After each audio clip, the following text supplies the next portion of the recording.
মক্কার ইহুদিরা আল্লাহ রাসূল সাল্লাল্লাহু আলাইহি ওয়াসাল্লামকে একবার ধরলো, জিজ্ঞেস করলো যে মুহাম্মদ, তিনটা প্রশ্ন তোমাকে করব, যদি উত্তর করতে পারো তাহলে বুঝবো তুমি সত্য নবী।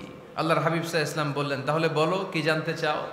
তারা জিজ্ঞেস করলো মা হুয়ার রূহ, বলো তো রুহু কারে বলে। রুহু চিনেন আপনারা? রুহু থাকলে আমরা নড়ি চড়ি, অ্যানিমেটেড, প্রাণবন্ত। রুহু যখন উড়াল দেয় লাশ হয়ে পড়ে থাকে, ঠিক কিনা? সব চলে যায়। আমাদের দুই কাঁধের দুই ফেরেশতা থাকে, এরাও উড়াল মারে, ঠিক কিনা?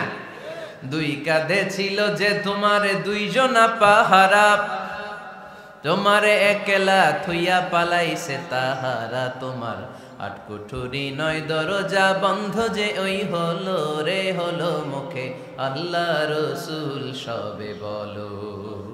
দুয়ারে আইসাছে পালকি নাই হরি গাও তোলো রে তোলো মুখে আল্লাহ রসুল সবে বলো, ঠিক কিনা? মা হুয়ার রূহ, মুহাম্মদ আমাদেরকে বলে শোনাও রুহু কারে বলে, কেমন করে আসে, কেমন করে যায়, এ ব্যাপারে কি জানো বলো। দুই নাম্বার প্রশ্ন মানহুম আসহাবুল কাহাফ, আসহাবে কাহাফ সম্পর্কে কি জানো। তিন নাম্বার প্রশ্ন মান হুয়া যুলকারনাইন, যুলকারনাইন বাদশা সম্পর্কে কি জানো। আল্লাহর হাবিব সাল্লাল্লাহু আলাইহি ওয়াসাল্লাম বললেন গাদান উজিবুকুম, আগামীকাল বলে দেব। কি বললেন? সবাই বলেন উত্তরে কি বললেন? আগামীকাল বলে দেব। তো আগামীকাল সবাই এসে হাজির। বলো, তিনটা প্রশ্ন রেখেছিলাম গতকাল, উত্তর বলো। আল্লাহর হাবিব সাল্লাল্লাহু আলাইহি ওয়াসাল্লাম বলতে পারলেন না, কারণ ওহী আসেনি। তিনি ছিলেন ওহী নির্ভর, ডিপেন্ডেন্ট অন ওয়াহি, dependent on revelation, guided by the ওয়াহি। তিনি এর পরের দিনে বললেন গাদান উজিবুকুম, আগামীকাল বলবো। এর পরের দিনে এরা এসে হাজির, উত্তর নাই।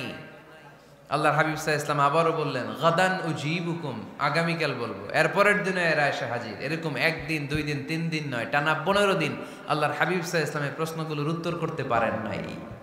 আল্লাহর হাবিব সাল্লাল্লাহু আলাইহি সাল্লামের নবুয়তি জিন্দেগিতে এত বিব্রতকর পরিস্থিতিতে তিনি কখনো পড়েন নাই। ইহুদিরা প্রতিদিন এসে হট্টগোল করে আর মক্কায় রটনা ছড়ায়, দেখো এই লোকটা যদি সত্যিই নবী হতো তাহলে তো উত্তর করতে পারতো, ঠিক কিনা? যেহেতু উত্তর করতে পারে না, আসলে সে আসল নবী নয়, সে ভণ্ড নবী, মিথ্যা নবী। পড়েন না আউযুবিল্লাহ। 15 দিন পর আল্লাহ আয়াত নাযিল করলেন ওয়ালা তাকুলান্না লিশাইইন ইন্নী ফাইলুন যালিকা গাদা ইল্লা আইয়াশা আল্লাহ। ও নবী, ভবিষ্যতের ব্যাপারে সামনে থেকে যখন আপনি ওয়াদা দিবেন, ওয়াদা দেওয়ার সময় ইনশাআল্লাহ শব্দটা মিলিয়ে দিবেন। সুবহানাল্লাহ পড়েন। আল্লাহর হাবিব সাল্লাল্লাহু আলাইহি সাল্লামকে শিখানোর মধ্য দিয়ে গোটা উম্মাহকে আল্লাহ শিখাইয়ে দিলেন যে ভবিষ্যতের কমিটমেন্ট যখন দিব, প্রমিস যখন দিব, প্রমিস দেওয়ার সময় কি বলবো? কি বলবো? আল্লাহর হাবিব সাল্লাল্লাহু আলাইহি সাল্লাম ইনশাআল্লাহ বলতে ভুলে গিয়েছিলেন। এজন্য 15 দিন, টানা 15 দিন ওহী আসে নাই। 15 দিন পরে আল্লাহ তাআলা ওহীর মাধ্যমে বিশ্বনবীকে জানিয়ে দিলেন ইয়াসআলুনাকা আনির রূহি কুলির রূহু মিন আমরি রাব্বি ওয়া মা উতীতুম মিনাল ইলমি ইল্লা কলিলা। দ্বিতীয় প্রশ্নের উত্তরও জানিয়ে দিলেন আম হাসিবতা আন্না আসহাবাল কাহফি ওয়ার রাকিম কানু মিন আয়াতিনা আজাবা। 3 নম্বর প্রশ্নের উত্তর আল্লাহ নাজিল করলেন ওয়াসআলুনাকা আন যিল করনাইন কুল সাআতলু আলাইকুম মিনহু যিকরা। পড়েন সুবহানাল্লাহ। এরপর নবী বললেন কাদের উত্তর জানা লাগবে, আসো জেনে নাও। রুহু হলো আল্লাহর আদেশ, আল্লাহর আদেশে দেহের মধ্যে রুহুটা ঢুকে আল্লাহর আদেশে বের হয়ে যায়। রুহুকে ধরা যায় না, ছোঁয়া যায় না, ঠিক কি না? রুহু ধরা যায়, ছোঁয়া যায়, দেখা যায়? রুহু দেখছেন কে কে? দেখি লক্ষ্মীপুরের ভাইরা, রুহু দেখছেন আপনারা? রুহুর কালার কেমন জানেন?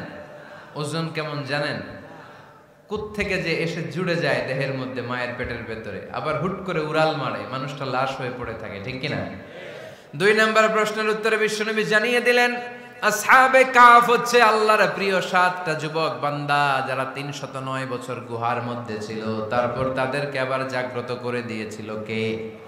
পৃথিবীতে 4 জন বাদশা ছিল, গোটা বিশ্বের বাদশা, গোটা বিশ্বকে ডমিনেট করেছে, শাসন করেছে দুইজন মুসলমান, দুইজন কাফের। এর মধ্যে একজন ছিল যুলকারনাইন, গোটা বিশ্বকে শাসন করেছে। সুবহানাল্লাহ পড়ে। তার মানে আল্লাহর হাবিব সাল্লাল্লাহু আলাইহি ওয়াসাল্লাম মন গড়া কিছু বলতেন না। কথা কি বুঝতে পারতেছেন? তা না হলে এই 15 দিন বানায় একটা বলে দিতেন না? আমরা হলে কি করতাম? একটা প্রশ্ন করছে কেউ, কি করতাম আমরা? বানায় একটা বলে দিতাম। জানি না, এই কথা কোনোদিন আমাদের মুখ দিয়ে বের হয় না। জানি না, এটা বলতে আমাদের লজ্জা লাগে। কিন্তু ক্লাসিক স্কলাররা, আল উলামা আল মুতাকাদ্দিমিন, যারা হাজারো প্রশ্নের উত্তরে বলছেন আনা লা আ'লাম ওয়াল্লাহু আ'লাম, আমি কিচ্ছু জানি না। কি জানি? আমি কিছুই জানি না।